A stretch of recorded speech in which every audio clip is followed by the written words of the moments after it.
Hi, my name is Jeff Butterworth and I'm a naturopath, and I've spent the last 25 years helping women with hormonal imbalances. Now, I've heard some incredible stories both ways of how hormones have impacted women's lives, and I wanted to do a series where women could tell their story so that other women can take power from that and understand that they're not alone, and understand that there are real solutions that they can do themselves to take back control of their hormones. So join me and a whole range of wonderful women telling their story on hormonal imbalances. Hi, Brittany, and welcome to our new podcast called My Story. Hi, Jeff. I'm so excited to be here. Thank you for taking the time to chat to me. I'm excited to share my story with you and other women. It's so important. And we actually manage a really large group, a community of women with PCOS and endometriosis. And, you know, the overwhelming feeling in that group is often of despair, misunderstanding about what's happening in their bodies. And they're just looking for solutions of what they can do either naturally or medically.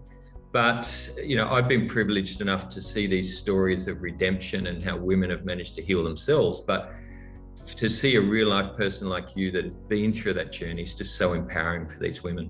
Yeah, it's a crazy journey, and like you say, it's actually becoming such a common issue in women and young women. It's affecting fertility, it's affecting lives, and I feel like there is so little knowledge on it and guidance. So it's just really great to be able to share the journey that I went on, and just hope that it inspires some other people to kind of take it into their own hands and get their lives back on track.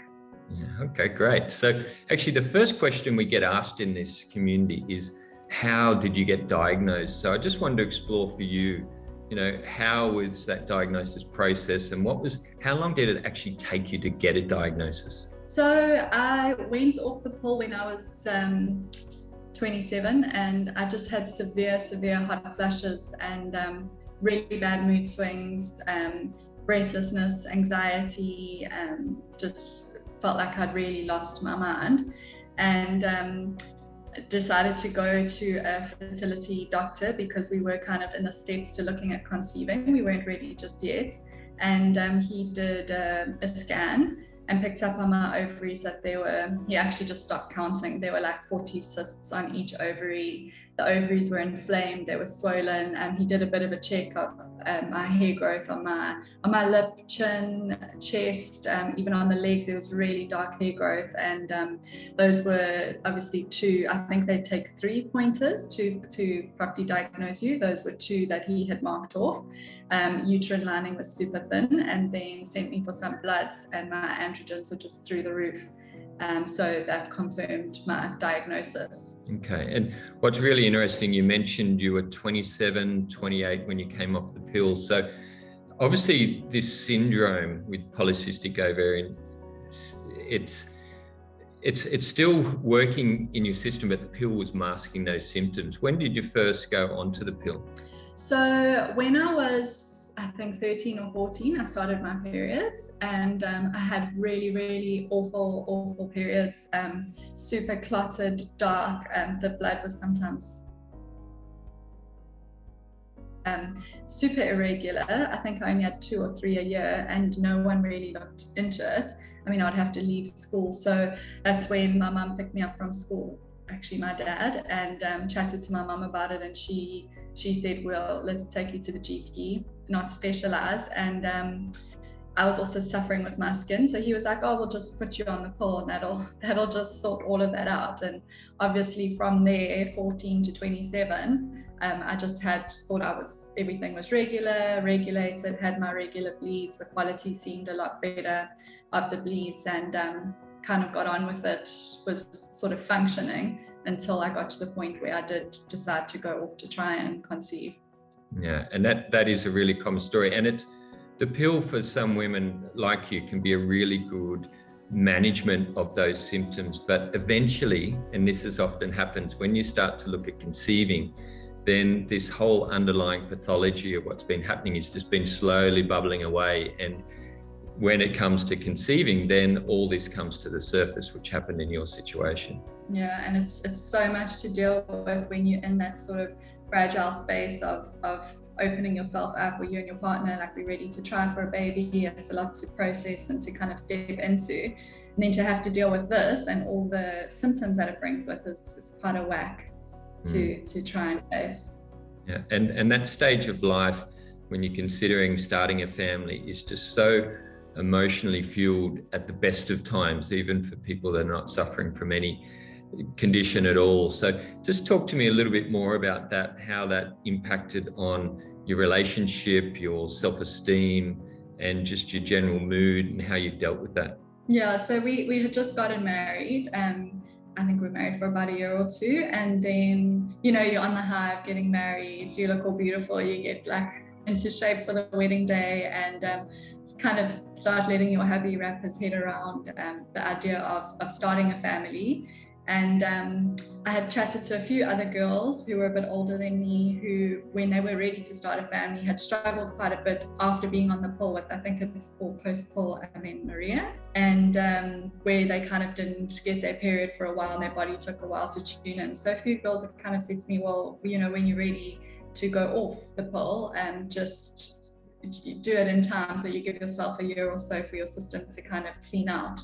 And when I went off it, it was quite a scary time for us, because, you know, you kind of opened yourself up to that possibility. And then I just didn't have a period, and it was quite, that wasn't such a concern for me, because I'd heard of the postpartum amenorrhea and I thought it was going to come back. What was concerning was those crazy mood swings. I remember going into the office and I would just pump the aircon onto 18, and I remember my manager just saying to me, like, it's like something is not right with you, like you've gotten super irrational, you're not managing like small issues at work very well, and I just felt completely out of control. And with my husband, obviously, you're now speaking about starting a family, and then your wife just goes absolutely insane. I mean, I would just go off the handle at the smallest things. He would come home, and every day, honestly, every day was like an emotional roller coaster when it kind of got to its peak.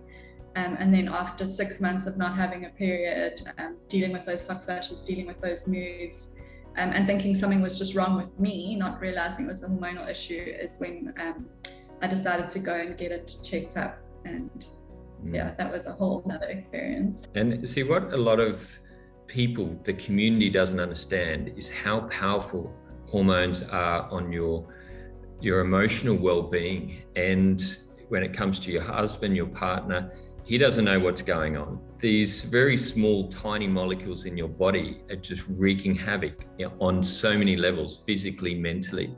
And then that has a toll on you in terms of obviously your self-esteem. And this is again where we see ladies with PCOS into our communities. They're wondering what the hell is going on.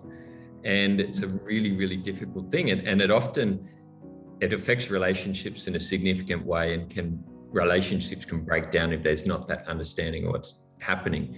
You've then got some realization of what was happening, but you said it took about 6 months for you to really see what was happening. Yeah, to really see what was happening. And just going back to what you say about, I think I just felt so lost, so alone, like what is going on with me. I was just questioning everything in my life. I was questioning my work. I just felt so angry with friends, with family.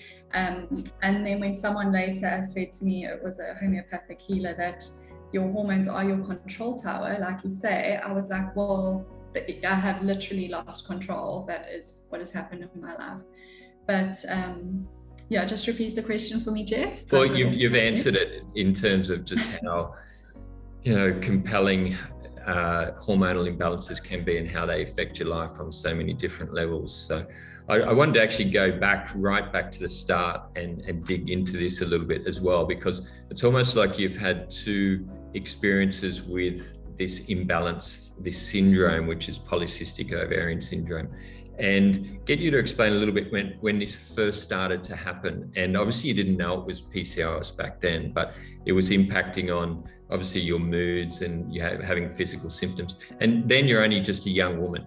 Can you explain a little bit about that process and how you felt and how it impacted on your development? Well, this actually, looking back, because funny, when I think, like you said, is almost in 2 chapters. When I think of my PCOS story, I think of it when I went off the pill and wanted to start trying for a baby. But when I was unpacking it all to chat to you today, it actually took me back to that first step, which I don't think I've really considered until now. And it's just because the focus, you know, when you want to conceive, is just baby, baby, baby.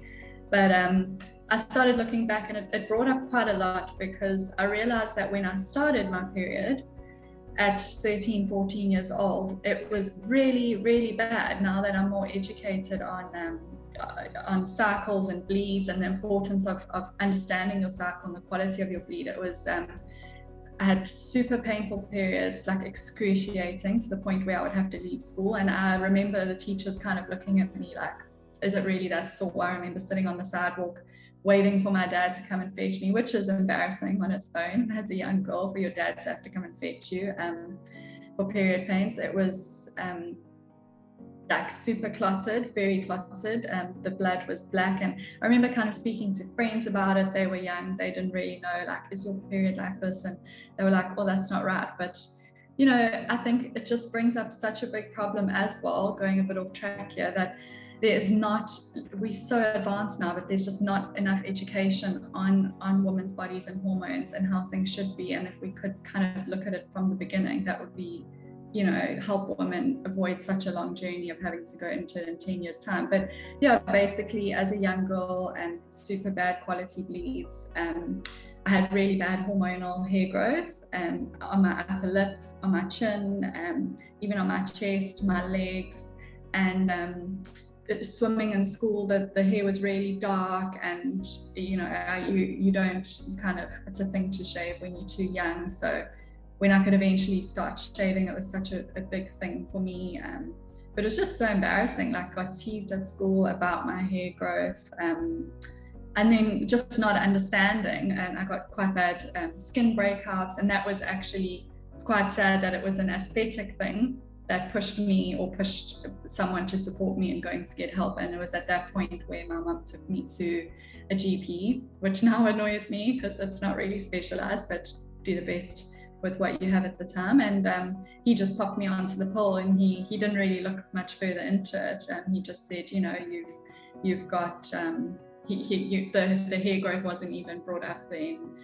But looking back now, going on the pill did kind of bring all of that down, and I had the sort of regular bleeds, and I could kind of get on with my school life. There was no more painful periods. My skin cleared up a bit. You know, my heart goes out to you, and it goes out to these thousands and thousands of young women. 20% of women now with PCOS, and this doesn't include then women with endometriosis and PMDD and all these hormonal conditions that are just not talked about. And if I try and imagine that situation, you're a young 13-year-old woman developing social pressures, and this whole cloud is just come down over you, wondering what is going on in my body. It must be frightening, emotional, you know, embarrassing, as you mentioned. And it's something that it just, you know, as you said, it would be lovely if we could have a system that we can channel these young women through to, even if it's just an education series, even if it's something online. This is one of the reasons we're doing this podcast now, is to destigmatize this process and make young women that can be watching this, and hopefully mums share this with younger women, to see that, hey, there's nothing that not a lot of other women are going through, and there are solutions that you can deal with rather than being put on the pill. And the pill is an option for sure, but having, and it's a passion of ours, is educating young women about what's happening in their body. And that's the most valuable lesson out of this whole podcast. If we can teach young women what's happening, understand the mechanisms, and then what they can do about it themselves. So, because this is something that you're never going to completely heal, but it's something that you're going to manage right across your lifetime. And if we can, and we'll get into that later about what you did, then hopefully that can be really empowering for these young women. 100%. No, it is. It's a crazy journey. And looking back, I think some of my behaviors before I went on the pill as a teen, I remember my mum always says, your early teens, you were a nightmare.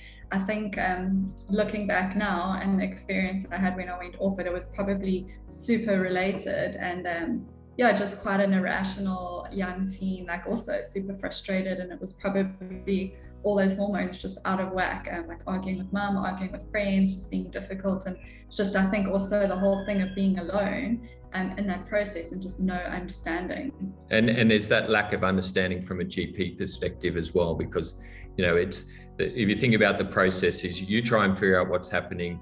Your parents are none the wiser as well, unless your mother's already been through that, which is a common situation. It's quite familial. You go to a GP, it's a 10-minute consultation, and then generally it's either antidepressants or the contraceptive pill, which are essentially band-aids in a way. So now you were lucky that the pill had managed to manage those symptoms for you, or delay what was inevitable later on. But a lot of women, the pill makes them even worse, because they have issues in metabolizing their hormones, which is one of the underlying factors in many hormonal conditions. So that then starts to layer another situation, is then they're having to go into heavy painkillers, and it's a real sliding door situation in how hormones and hormonal imbalances are managed. And they can either go down that natural route and learn how to manage them, or it just becomes a pharmaceutical prescription, and it becomes deeper, and then surgeries kick in, and it can be a situation where women's lives are literally dictated by these hormonal conditions. So, but at a societal level, no one talks about this, and we're busy talking about all the popular conditions. But, you know, I see there's an epidemic happening in, 20% of young women with PCOS, and it's rarely being talked about. And it's such a shame. And literally, as we're talking right now, there's thousands of young women going through what you went through, and it's no better. It's a real shame. We need to talk about it. 100%. And funny you actually mentioned the antidepressants, because that slipped my mind. The GP actually did also want to put me on antidepressants, and I went on it for a while, and I went off it because I just didn't like how it made me feel. And when I went for my checkup, he actually just said to me, you could be fine without them, but you're just going to have to work so hard. And I just had like an aversion to it from that age. And I just said, no, I will rather do the work. All of 14, 13 years old. But there needs to be more awareness. But it highlights this complete misunderstanding of what's happening in the body. So it's not a hormonal condition. It's natural and normal that you start to go through these hormonal issues, and we're going to manage it with more hormones, and we're going to manage it with antidepressants, when really there's a big issue. There's a genetic predisposition that's occurring here. Polycystic ovarian syndrome is called a syndrome for a reason, because it's not just hormonal. There's other factors going on in terms of blood sugar levels and in terms of how your body metabolizes hormones. So, and this is when we'll get to how you treated your condition. Is you have to take this holistic approach, because if you just look at just hormones, for example, then you're going to get limited success. If you're just looking at it as a mental emotional situation, then you're only going to get very limited success as well. So, okay, so let's go forward again to, you mentioned that the catalyst to starting to get this diagnosis was looking to conceive. How was that at that time? You mentioned a little bit about how you were feeling in that situation.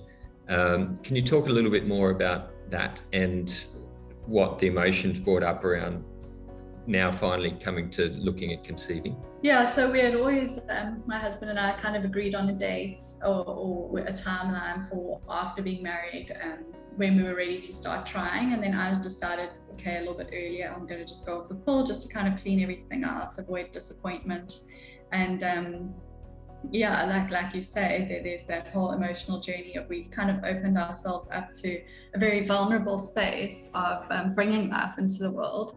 And then I just felt like I went through all the symptoms I explained earlier, how it was affecting my whole life.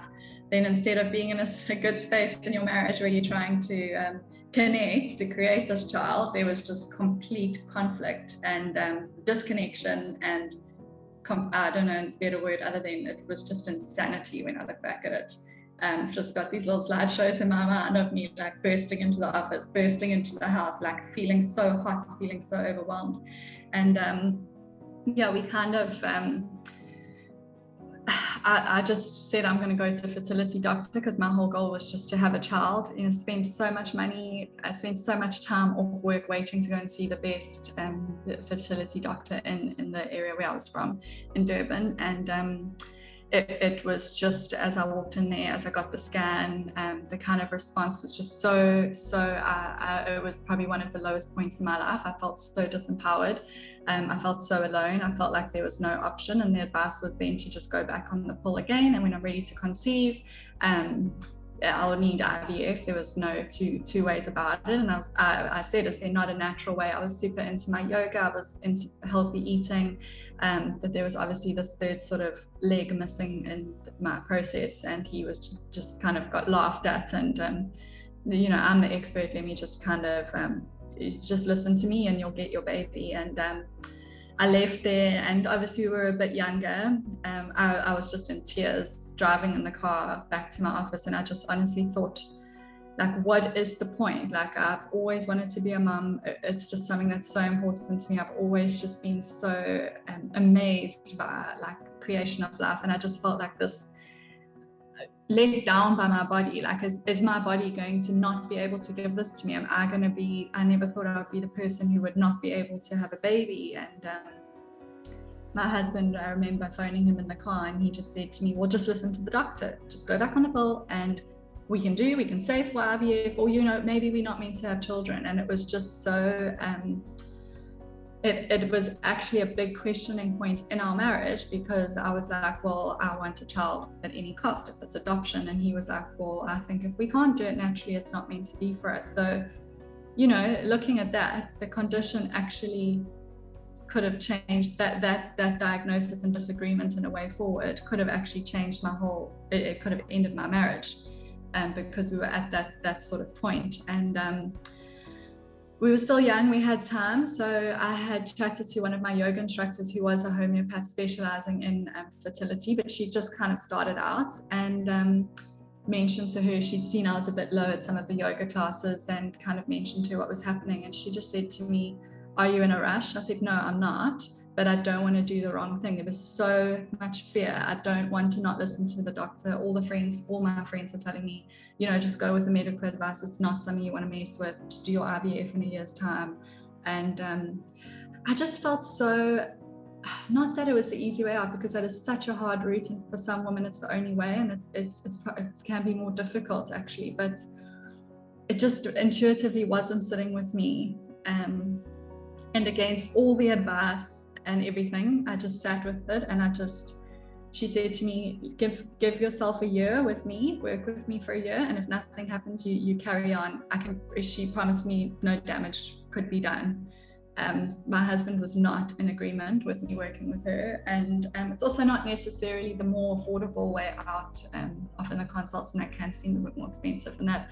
But I was like, this is something I'm going to invest in. I've gone pretty low in my life right now. I was questioning my job. Like, is this making me feel like this? I'd worked so hard to be where I was in my career. Obviously, like I've mentioned, questioning my marriage. Friends were even like, what is going on with this girl? It's a bit crazy. And I just thought I don't have anything to lose. So kind of going to the next step then, went and had a consultation with her, and she got a whole lot more bloods done, checked the cortisol levels, which now I'm such a fan of bloods, because I just, you go into the GP, they chat a bit about your symptoms, chuck you on some meds and mask everything, but bloods are a true reading. And that, I think, seeing those bloods and results, and her sitting with me and talking me through them, not just diagnosing me and looking at them and not explaining, she was explaining to me each step of what each kind of blood reading was and why it's like that, and then kind of put me onto a whole lot of meds, which we can chat a bit more about, to support. And that's kind of where the redemption part of the story comes in. Yeah, it's just so incredible. The story is, just me sitting here, the emotion that comes out, because I know, when it comes to having children, and it's a genetic thing as humans, most of us just have this deep yearning for children. And then to be in a situation where you were, where you've got hormones laid on top of that, the uncertainty of what's happening, everything then affecting your relationship and work. It's just a situation you'd never, ever wish upon anyone. And you're having to go through this as a young woman and discover this. And again, it's this sliding door situation where do you go down the medical route, or do you try more of a holistic perspective, and we'll come to the successes from your choices. But if you go down that medical route, with IVF, which is perfectly fine for certain people, but you're still left at the end of that with still having this situation of polycystic ovarian syndrome that is with you, and you haven't learned how to manage that. Whereas the path that you've taken has put you into a completely different zone now, where you feel empowered and you know how to manage that. Because what you've done is the side effect of managing your PCOS is now a healthy, happy, beautiful young girl. And you're in such a better place if you just went and did the IVF, which will just make you even more hormonal, and the stress that goes into that is just completely counterintuitive in what you're trying to do to have a baby. So trying to go into, I suppose, now that what you did do, some of the, I suppose, all the women watching this is, wow, you know, what did she do? So there are, before you do that, I'd just like to say there's many different paths here. And there's lots of different natural medicines that you can choose. And that's where having the guidance of a good holistic practitioner is important in these situations. But there are many, many different paths in that healing journey. So if you want to give us a bit of a rundown on the fundamentals of what you did, would be fantastic. Yeah, 100%. From what I understand, looking back to kind of the research I did when I delved into my diagnosis and kind of working with the homeopath to start managing my symptoms and getting my life back on track, because that's really what it was. I understand that there are almost different factors that would affect different people's PCOS. Some is more insulin driven, some is more stress driven, some is more genetic. I mean, don't quote me, I'm sure you know a lot more than me. But mine was a bit of insulin because I suffered with the skin tags.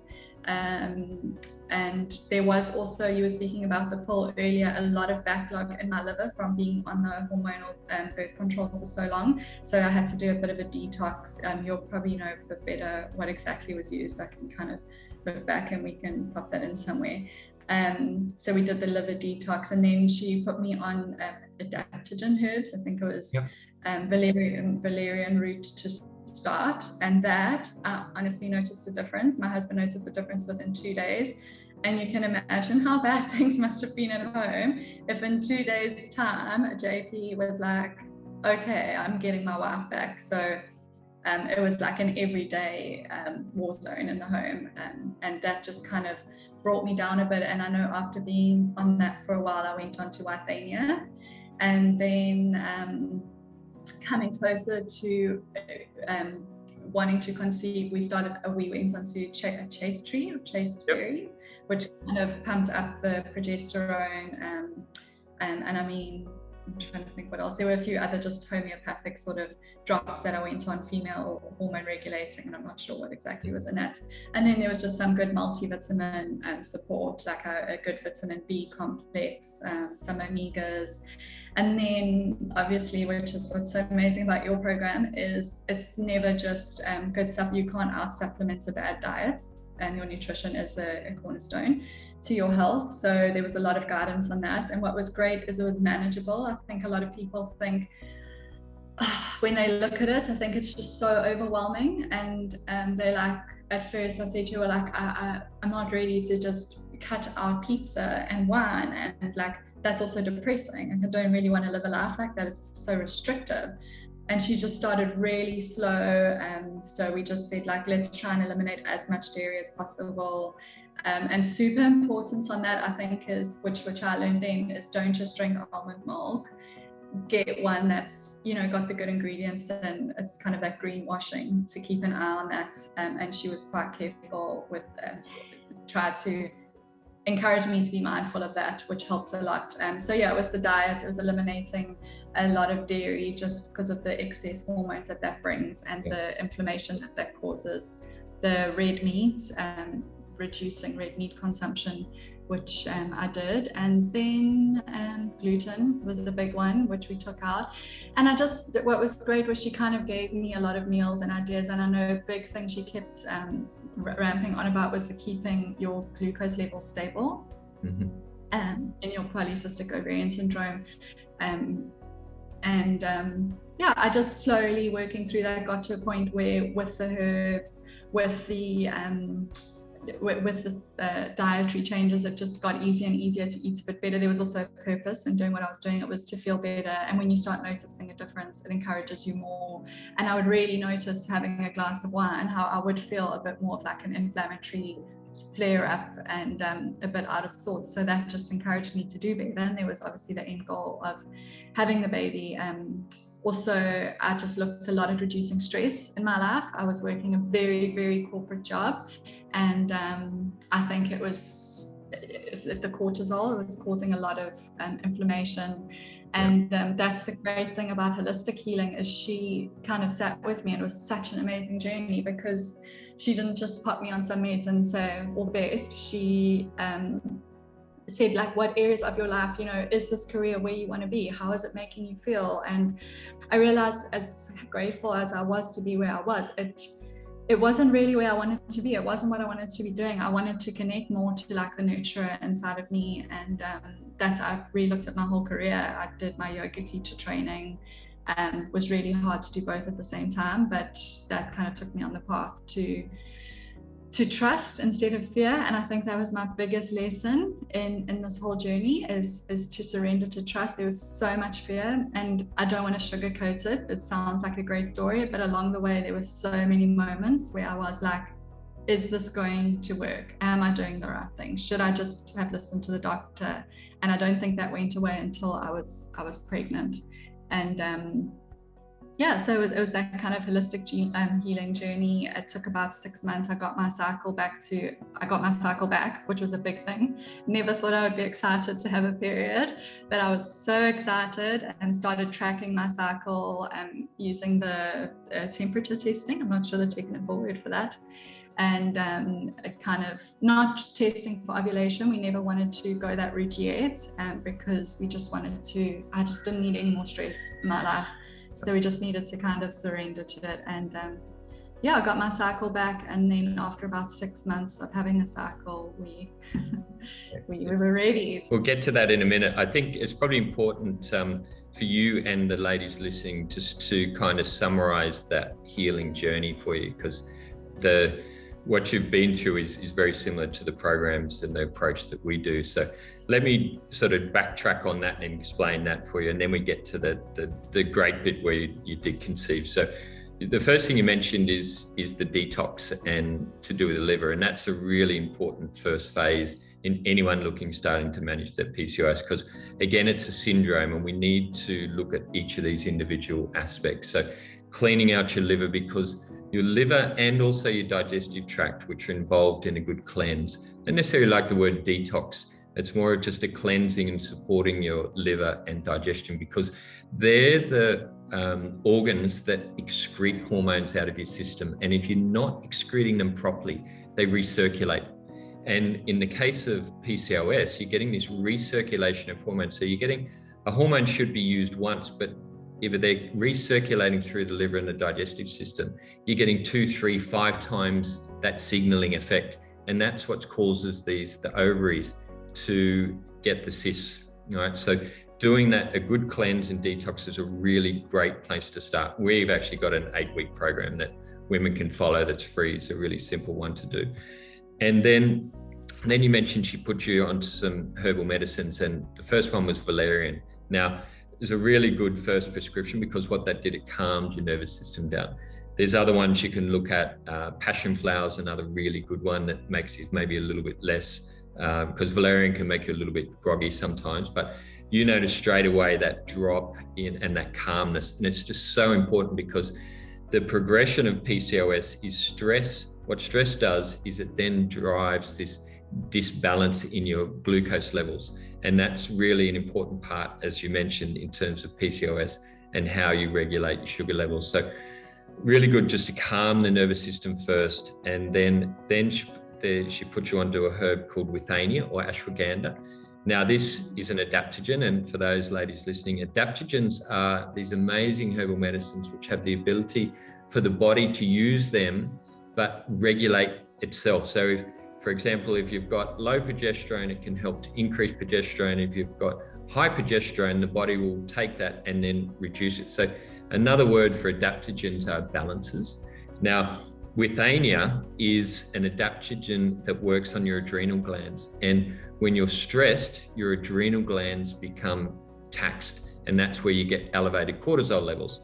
So, and those elevated cortisol levels disrupt your sugar. So I'm knowing I'm getting a little bit complex here, but no, it's so great, because I totally was not connected to any of this. And when I started really taking that journey of taking my health back into my own hands, I totally geeked out on all this information. I found it so, it's really empowering, and for other ladies who are listening on this journey, like, to start to understand how the body works. And you know, if you didn't study biology and kind of understand the basics, just to understand how these different things can support the different functions. And that was really also the process to kind of taking my power out of the medical system's hands and healing myself and understanding. So it's amazing to understand all the sort of depth into the healing process and options. Yeah, and it's really so important that, you know, you don't have to understand cortisol and glycemic index and all those kind of things. You just have to understand that stress is a powerful driver.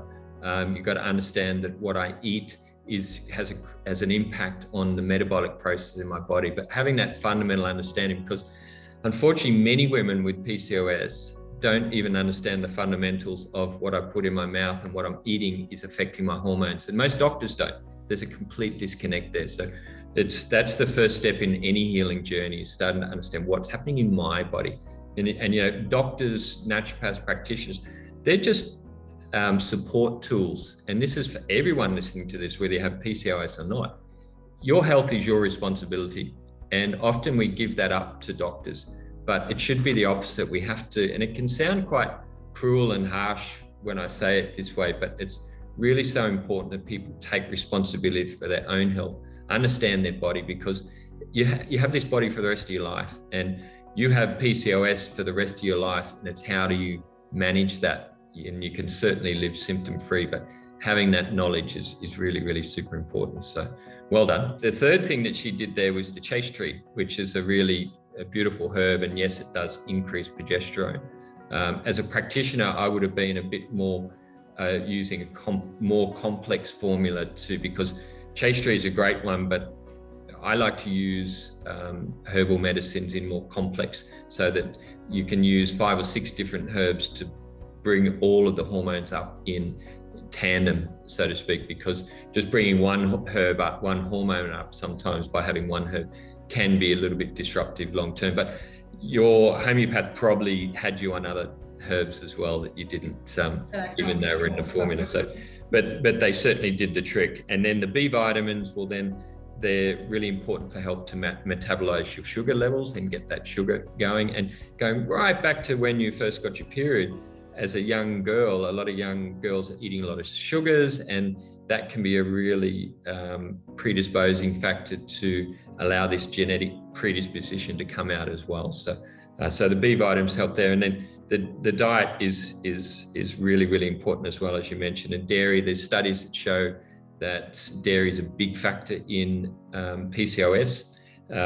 Gluten is another big factor as well. And obviously red meat as well, animal products they don't contain hormones anymore, but they contain growth promotants. Many commercial meats do. So that impacts that whole delicate endocrine balance as well. So going more predominantly plant-based is an important thing. And, you know, there's, as I said, we have a program, but they're going and seeing a good practitioner can work you through that and take you where you are. So that's a really important thing that you mentioned as well, is just baby steps, and then slowly working towards the ideal diet rather than trying to throw the baby out with the bathwater. And I think a big thing for me, Jeff, which I would encourage other women to keep reflecting on as well, is to not get overwhelmed. It's so much to digest and it's so much to process, and you almost feel like it's impossible. And just to be super gentle on yourself in the process. It's not going to be perfect. And remembering that stressing out and trying to do it perfectly is just going to be counterproductive. So I was really just kind of followed the 80-20 rule, where where I would give myself a break now and then and just let that go.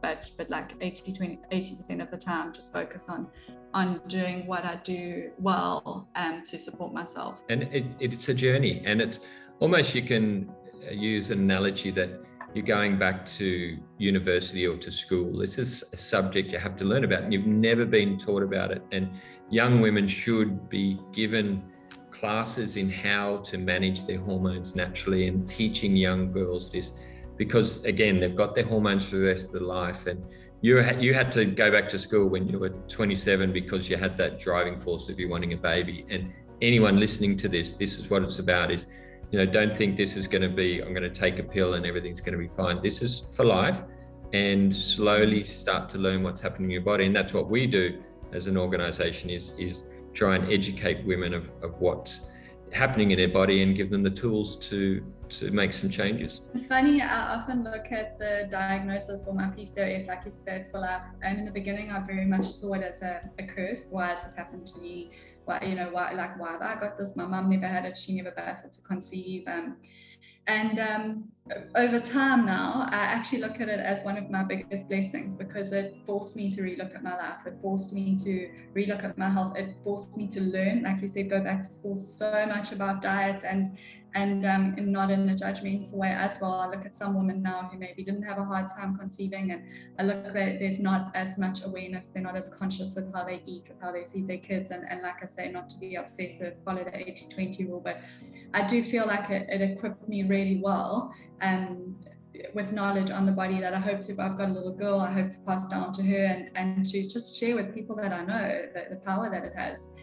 So it actually has been quite a blessing in a way too. Yeah, and we all in life, everyone has their challenges that they need to go through, and this was a huge one that was thrown at you, and you've come through it. So let's talk a little bit about that now, because that's the redemption and the amazing thing. So tell us a little bit about how you then conceived and that journey. Yeah, absolutely. So along with the herbs and the diet, I also was going to a super spiritual reflexologist. Obviously, reflexology is super linked to just supporting the hormones, and he was also a bit of like a clairvoyant, and you know, get a bit woohoo about all this, but that was my extra support, along with like massage and like I said, my yoga, my meditation, calming.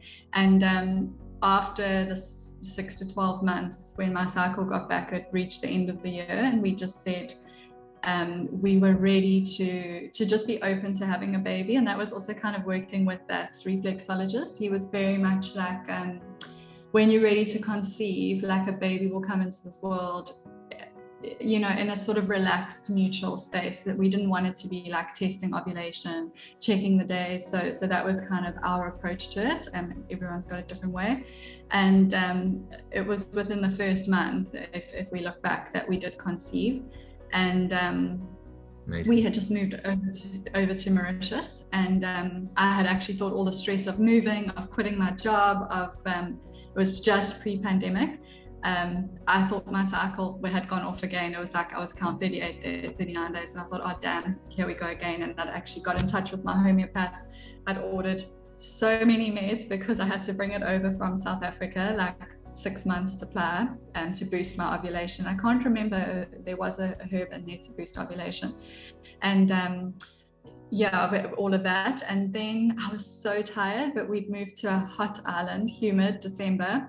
And I remember my mum saying to me in the shop, "Are you sure you're not pregnant?" And I was so offended by it, because I was like, we've only just started trying. We'd actually saved money to come back, or to go back to South Africa a year after to do IVF, because at the back of my mind, it just shows I'd never really let go of that fear 100%. It was still there. And my husband JP went back to South Africa to finish off some work, and I was kind of here. And my homeopath said to me I had a lot of breast tenderness, and she said to me, "Have you taken a test?" I thought that meant my cycle was coming soon. I was like, I actually didn't want to do it because I didn't want to disappoint myself, and took one, and it was positive, and by myself in a new island. It was quite a crazy thing to process on your own. And I took another one that confirmed it was positive, and she was obviously so excited for me. Phone JP, and had a really smooth pregnancy, but I did have low progesterone in the beginning, a little bit of spotting, and that is also linked women with PCOS because of the low progesterone. I think that is quite common. So the only thing I needed was a bit of progesterone booster, and I did take the medical one, and that got us through. But yeah, I had an amazing pregnancy, can't complain, had an amazing delivery and birth. And another thing was breastfeeding. I had kind of come across quite a bit of research that women with PCOS or hormonal imbalances might battle to breastfeed, and never realized it would be such an issue for me until I tried it, and I was like, I want to do this. But I actually had an amazing time. We've had an amazing breastfeeding journey, and still going really well. So I think all the hard work, and I did keep the healthy eating going up in my pregnancy. The first few months with the sickness, obviously, it was a bit easier on myself. But yeah, I think all of that support with the body really helped. And we've got our little girl, Eveline Grace. She's 18 months now, and everything's going well, and we're just so grateful to have had the amazing path we did. And I honestly give tribute to the herbs, to natural healing, to medicine, to people digging a little bit deeper. And what I love about it, I'm rambling a bit here, is that people in this sort of field, they're not going to get anything from you going out to buy your organic produce, but they encourage it. And to me, that's just the first indicator of like, trust these people, because it's not all in for them. It's not a system to only support them. Like it's a holistic healing. It's mind, body, soul. And even if your goal is not to have a baby, to just take back control of your life. It's the most empowering thing I've done. Like our baby is just a representation for me of the journey that I've been on. But I mean, just taking your life back into your own hands, changing things, doing things for the better it's just the most incredible gift and journey that you can go on. And I really believe anyone can do it, no matter how severe your symptoms, no matter how bad things look for you, no matter how awful you feel. And I honestly believe there's a way out for everyone. No, it's an amazing story. I'll put a few things in context for our ladies listening as well. There is the first one you mentioned right back there. It can be expensive, but particularly just in relation to IVF. IVF can run into the thousands and thousands of dollars. So there's that decision there in terms of, do we spend it on the naturopathic way, natural way, or do we spend it on the medical way? My advice around that is exactly what you did, is and always I say this for any condition, is try the natural medicines first, because if you do it in the right way, they're safe and often really effective. So that's sort of a little bit of context. The second one is, you had some really good structure from your practitioner, and that's really important. We actually have an online clinic with women's health specialists that could help any women that are listening here. So having the right person guiding you is really important. And then what you did is the prep, and that year of work then allowed you to conceive first time. And I know it was a surprise, but those 12 months before really set the foundation to that. And for those women that are looking to conceive, that they are really good timelines. So don't be looking at, I'm going to do this for 3 months and then conceiving, but spend that time.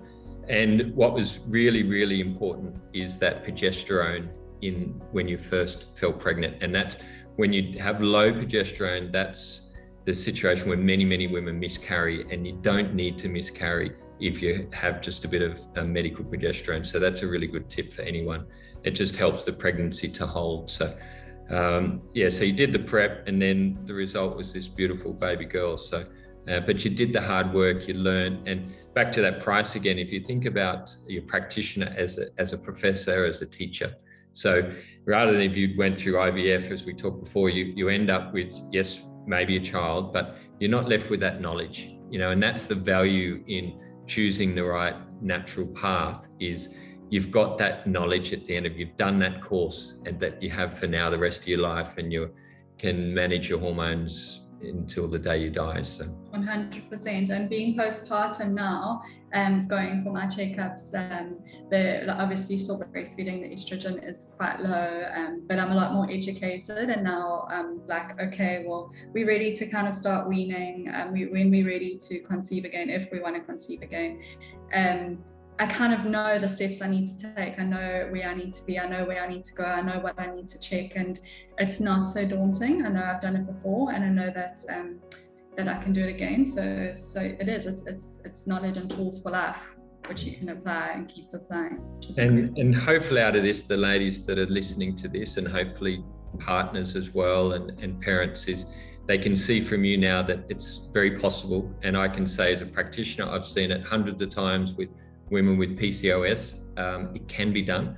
You just need the right support, the right practitioner, but you also need to make that commitment to making those changes like Brittany did. Is it's not just a pill option and go away and hope for the best. It is a lot of hard work, and it's not for everyone.